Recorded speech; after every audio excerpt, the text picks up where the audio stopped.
Um novo relatório mundial sobre osteoporose mostrou que o Brasil deverá ter um aumento de 32% no número de fraturas por causa da doença até 2050.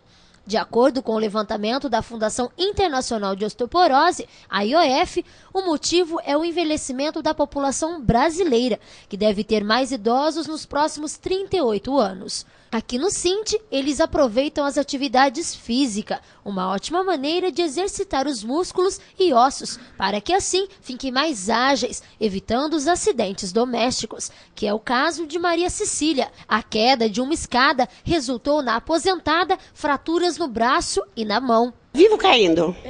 Tô sempre caindo na rua, dentro de casa, de vez em quando eu tô levando tombo. Escorrego no tapete, levo tropeção. Não posso andar de chinelo de dedo, porque se eu andar de chinelo de dedo, ela vai eu pro chão. A osteoporose é uma doença que enfraquece os ossos e os torna mais suscetíveis a fraturas. Esse tipo de problema afeta principalmente os idosos, que lesionam com mais frequência a coluna vertebral e o quadril, o que causa muitos problemas nesta época da vida. Geralmente ele passa a ter uma limitação funcional. O que é isso? Ele não tem mais o movimento que ele tinha antes da fratura.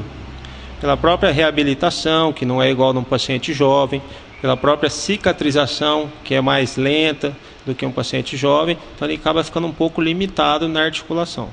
Atualmente, cerca de 20% da população brasileira tem 50 anos ou mais e 4,3% está com 70 anos ou mais. Com o esperado aumento da expectativa de vida do brasileiro nos próximos anos, estima-se que a população total aumentará para 260 milhões. Com isso, chegará a 37% da população com 50 anos de idade. E 14%, cerca de 36 milhões de pessoas com 70 anos ou mais, diz o relatório. Por isso, o cuidado com os tombos é redobrado. Existe uma doença que a gente chama osteoporose. Então, o que é isso? Na verdade, o osso ele acaba ficando como um giz. Então, por dentro ele vai ficando assim, com alguns buraquinhos, como se fosse oco. Então, você vai tendo uma diminuição da densidade óssea. Com isso, esse osso tende a quebrar com mais facilidade.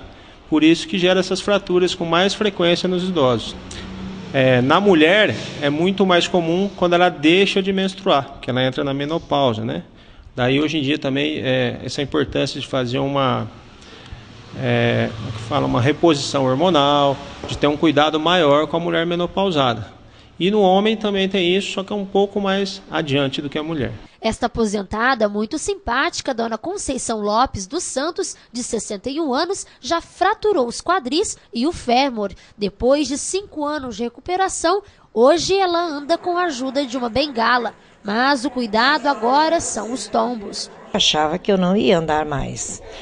Hoje eu tenho dificuldade, mas não é tanto. Cada dia eu estou recuperando as minhas pernas, forças, com exercícios, principalmente quando eu comecei a fazer exercício.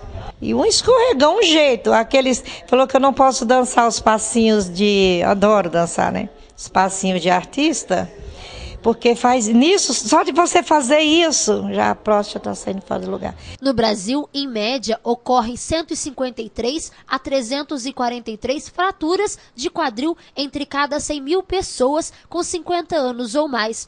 Hoje, os dados mostram que acontecem 121 mil fraturas de quadril por ano no país. Segundo o relatório, esses números devem aumentar em 16% em 2020 e em 32% em 2050. Estes resultados servem como um aviso às autoridades de saúde, bem como às instituições sociais que cuidam dos idosos.